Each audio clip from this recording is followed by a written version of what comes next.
Are you ready, kids? Hello, it's Employee a Million, and welcome back to SpongeComs. Today's episode is Season 4, Episode 8, or Episode 68 overall, Patrick SmartPants and SquidBob TentaclePants, the first segment of which aired on October 21st, 2005, and the second segment of which aired just a bit after Halloween on November 4th, 2005. And what I find very interesting about these episodes is that they together are a very interesting combination, not just because they're both episodes that have, like, a play on the title of the show in their episode titles, but because of, especially for Season 4 episodes, how they can be viewed within the context of the rest of the post-movie era going forward. Patrick SmartPants is a very interesting one, written by Casey Alexander, Chris Mitchell, and Tim Hill, which is a very familiar trio by now.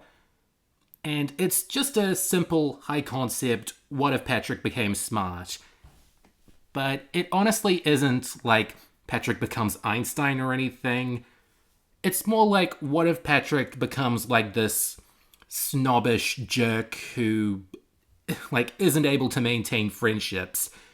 Like, sometimes they play into, like, these genius tropes with him here, but mostly it's just, what if Patrick just became too annoying, not the character that we know and love him to be at this point in the show. And Patrick's characterization has already gone through a few subtle shifts across the first 3 seasons in movie. At the start, he was a bit airheaded, but mostly just the chill dude friend who always gave wrong advice. But by the end of season 1, he became the dummy that we know him as now, who would, like, forget things and say dumb things and do reckless things. He just became a very endearing character by then, once they sort of stopped experimenting with him. And, like, season 2 and 3 were great seasons for Patrick, and the movie was a great time too, and so is season 4. Up to this point, he hasn't really done much wrong, but starting here, they start to play around with his character a bit more, like, give him, like, these moments of being a jerk, and it doesn't always work. As a matter of fact, there is a theory floating around as to why Patrick becomes such a jerk in these seasons that has to do with the end of this episode. But what I wanted to, like, center back on was Patrick's character isn't necessarily one that stays still for very long in the grand history of SpongeBob. It's probably the character that's, like, had the most changes because, you know, every generation of writer has their own idea of what a dumb character is, which is very interesting, but this episode kind of leads into a dark age for the character. Not abruptly, it is just still a very gradual change across season 4 and 5 and maybe 6. But in a vacuum, I really like this episode for, like, making Patrick smart and seeing what they can do with that. And it kind of works because Bill Fagerbaki's performance here is really good. Like, often when people talk about him, people who know Bill Fagerbaki, they'll say that he actually is, like, really smart. And I can see that coming out in his performance as Patrick here. He's got a bit more of an academic air to him. And it works here because I do really think that it helps, you know, facilitate the shift in his identity. And it was a good idea to start the episode at Jellyfish Fields too, because, I don't know, I think that in the post-movie era, they slowly drift away from some familiar settings, like boating school becomes less common, and so does Jellyfish Fields.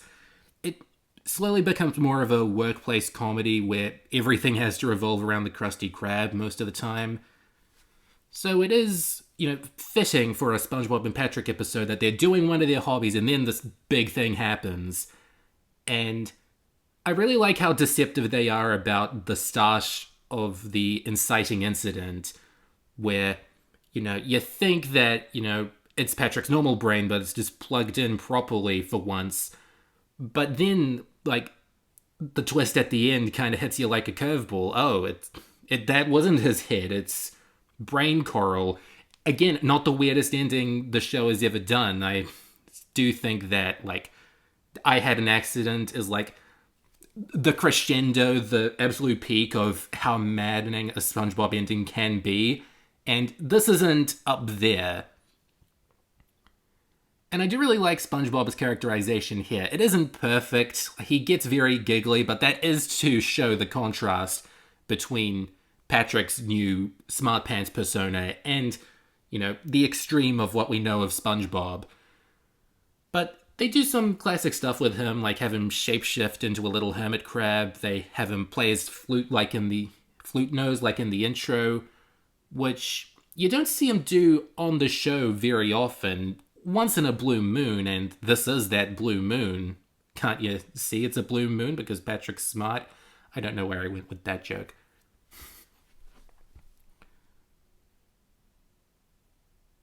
Gosh, 5 more minutes of this episode, and I don't know what else I can say about it other than talking about the ending. Shouldn't have recorded this late at night, but just because I don't have much to say about an episode doesn't mean I don't like it. There are plenty of episodes that I adore that I have also mumbled and stuttered over. And you've also got this little bit with Sandy and Patrick that I'm talking over and trying to make an observation about. The SpongeComs is getting very meta.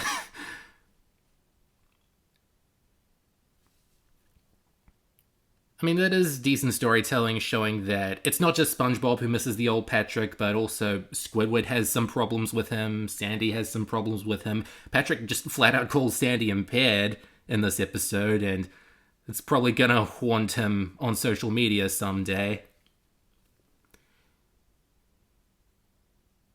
What Season 4 is really underrated in some aspect is how it tries to add more sad moments into the show.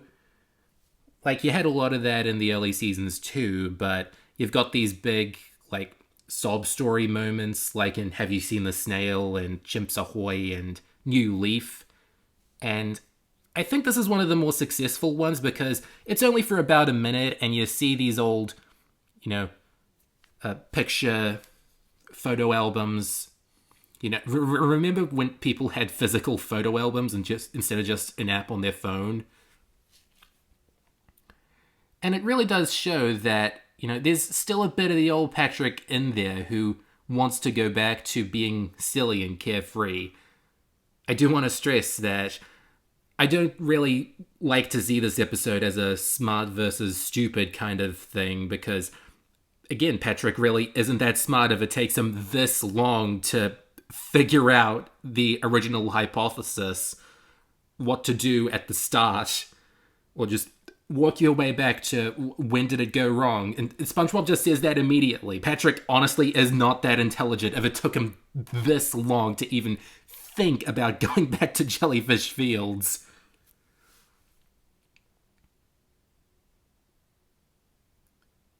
And also because, whenever, a cartoon or a TV show or a film has this sort of smart character has to go back to being stupid thing, it does kind of, like, rub some people the wrong way, like you have to be stupid to have fun in this world, and, there is a nugget of truth to it, but it's a very nuanced discussion, and this episode is not about being nuanced. It's just a SpongeBob episode about Patrick becoming a bit intelligent and then becoming his old self again.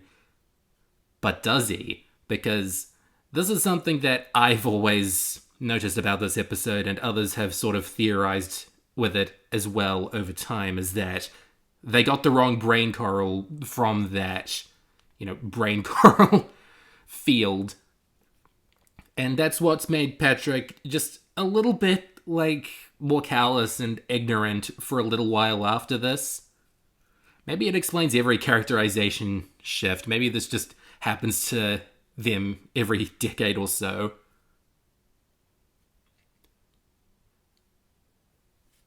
People still often like to think that, SpongeBob's brain exploding or cracking in Squilliam Returns is why he gets a lot stupider in later seasons. Some people who don't really consider the first movie the end of the timeline say that they got brain damage from the dehydration scene. It is a very difficult thing to pinpoint, and I don't think that they ever intended for us to think about any of this stuff this way. Simply because, it's a comedy show, and these are, big comedic / dramatic situations, and it's also an episodic show. Obviously, real people would have, lifelong trauma after a lot of this stuff, but not SpongeBob and Patrick.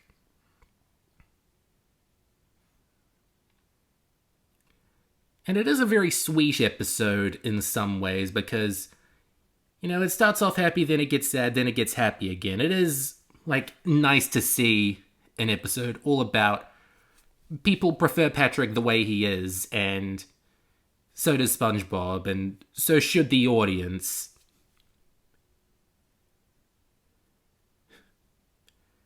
I do admit it does get very indulgent with, the laughter and the childishness, but it isn't a deal breaker. It does still, sell the message of the episode in its own silly little way, and I couldn't have this episode be anything else other than it is. Just a little high-concept Patrick plot.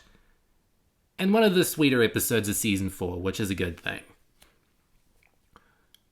SquidBob TentaclePants was written by Zeus Service, Eric Weiss, and Stephen Banks, also pretty familiar names by now. I feel like the Season 4 stuff has codified by this point. These are the names that we know by now.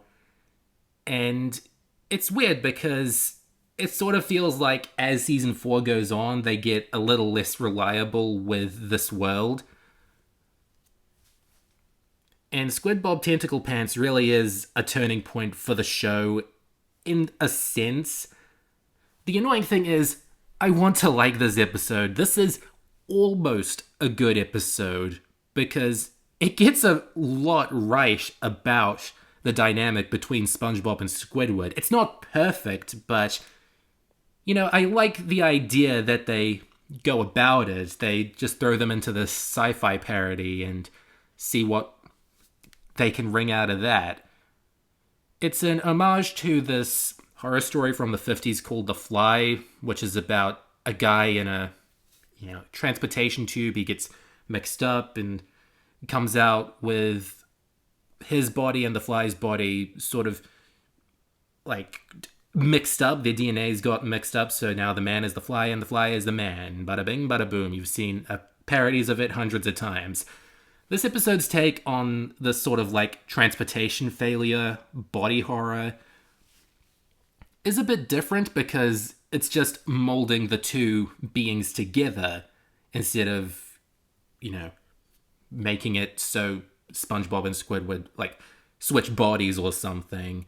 A body swap episode definitely feels like something they might have done later on. The name's on the tip of my tongue. But if you can say anything about this episode, it's very creative with how they go about all these horrific elements. At first, it's good creativity.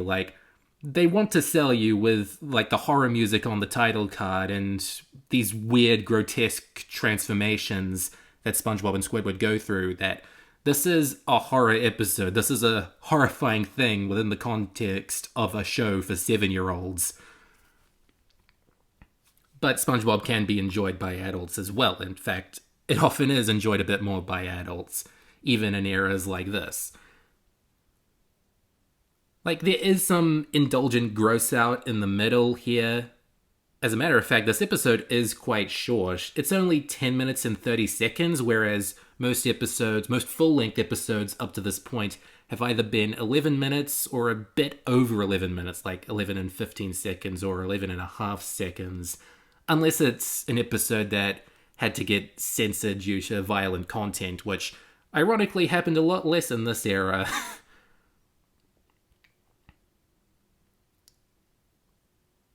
I think my big problem with this episode, besides the ending, of course, is that, they make SpongeBob a bit too, stupid and clingy and naive of Squidward's feelings of the situation, even though his life has been ruined too by this whole thing. And also, a lot of these cutaways, they're dark, but again, they nailed that this is a horror episode, that this is creepy stuff, so it really doesn't, bother me so much, especially since they end with possibly the least creepy one, sending SpongeBob and Squidward to outer space. I think this is only the second time they've been to outer space, but it's going to happen a few more times if SpongeComs lasts this long. But if this is a horror episode, then why didn't they pair it with another horror episode like, I don't know, GhostHost? I think the reason is that Season 4 was slipping a bit behind schedule. This episode and Patrick SmartPants were animated in July, and then you gotta have, at least a month or so of post-production, and I guess they just did not have enough time to finish GhostHost and pair it off with that. The way Season 4 episodes were paired it kind of feels a bit thrown together in retrospect, but it does make it a very eclectic season. 1 minute you could have an episode like Patrick SmartPants, and in another minute you could have an episode like this, which, gets some horror stuff out of the way, then just becomes a character piece about, what if Squidward and SpongeBob got mixed together? I've been over this already, but what if there was one thing being together with SpongeBob could, improve Squidward's life with? And it is definitely something that is the angle of the episode I wish that they handled more in retrospect, the part of it that was more of a focus. You've got gags like this where they're working at the Krusty Krab, which are fine. I still also like the bit coming up where they're at their houses and they sort of smushed together. That's good metaphoric symbolism. But there are a few things about the ending that I just can't get behind. I think the rock on freaky bro thing, just if you're a freak, that's fine. That message, that is kind of nice. And it is foreshadowed a minute from now with Scooter or one of the surfer dudes saying it, and then again at the recital. I think that is a nice way of going about it, especially since this was SpongeBob's idea to motivate Squidward to go on stage and just be the freak and enjoy this recital, get to prove that he can be, a somewhat tolerable, well, not tolerable, but at least, I don't know what the word I'm looking for is, but competent or capable. He is capable of going on stage and showing that he is confident enough to do it and be this clarinet artist. But there are big problems with the ending. The simplest problem, first of all, is the audience for the recital is way too big, especially since no one really likes Squidward's clarinet playing, honestly. Even SpongeBob, as far back as Bubble Stand, would just sort of, this is annoying, I'm just gonna build my stand really quickly so that he can stop and I can start my plot. It's way too big of an audience, and they get this wrong in Best Day Ever as well. It's ludicrous that Squidward could be this popular, even though no one really likes his music.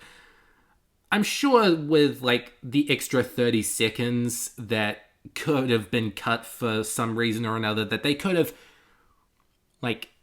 given some sort of silly justification so at least it could, come off somewhat authentically, but alas, it is just a silly thing, a silly plot hole, and that's not the point of the ending. The point of the ending is first, rock on freaky bro, And then the point of the ending is to disturb you, because then you've got that final shot of Squidward, SpongeBob, Patrick, Sandy, Mr. Krabs, Pearl, Mrs. Puff, and for some reason Larry's there.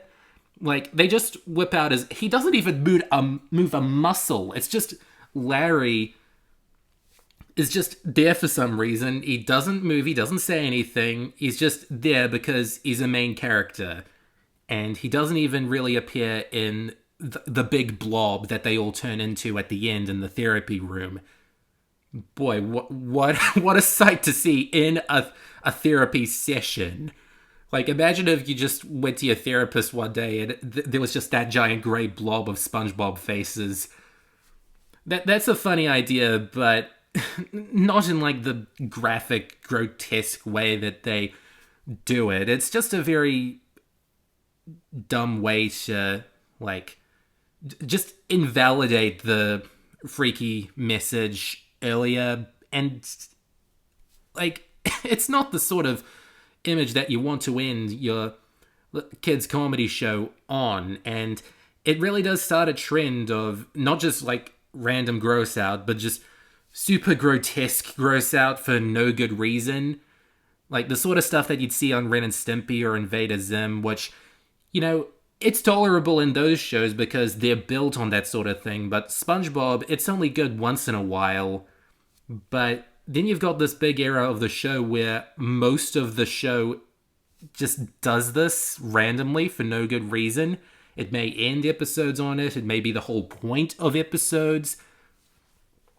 Like, it just felt a bit indulgent. Like, they got a bit bored with the comedic stylings of SpongeBob as we knew it, and just tried to do their own thing. And I don't really think it worked all the time. Like, once in a while it might have a point, but here I don't think it had a point. And that's why there are rumors that this scene is cut in some international airings. I have never seen any verifiable proof of this. It did definitely air down in my area. That's why I remember it and feeling so disgusted by this episode. But yeah, like, what a way to ruin an episode's reputation right when it is. But that was Patrick SmartPants and SquidBob TentaclePants. My question time for you this week is a very predictable one. Which SpongeBob episode has the worst ending? Because even though this one does ruin what was otherwise a fairly alright episode up to that point, there are other endings later in the show, or maybe one or two earlier in the show, honestly, that may have annoyed you more, may have, like, left you on more of a sour note, may have not made any sense whatsoever. Just, you've got over 500 segments to choose from at this point, so I'm hoping this next comment section is very interesting and very diverse in the ending selection. Last time I asked you what your favorite romance plot is, and Angry Jack said Rockabye Bivalve. Bryce Fawn said SpongeBob and Sandy, even though a romance between them isn't 100% confirmed, and SpongeBob's meant to be asexual according to Helen Berg. Yeah, that is a cute headcanon, and there were teasers of it earlier in the show. I mean, if the original 1996 Pitch Bible is your preferred canon, then boy, have I got news for you, Bryce Fawn. Brendan Barney, Mr. Krabs and Mrs. Puff and Krabby Love. Random Lad, Krusty Love, again. Sparkling with Nights, again, Krusty Love. That seems to be a very popular one. So that's it for SpongeComs 2023. I'm going to come back in a couple months for the 18th anniversary of the 69th episode of SpongeBob. Don't laugh. The 69th episode of SpongeBob. Just going by the 18th anniversaries again, but yeah, this has been a very fun one, so join me in April for Men in Uniform, Bellboys and Krusty Towers, and a military shark in Mrs. Puff. You're fired. Goodbye for now.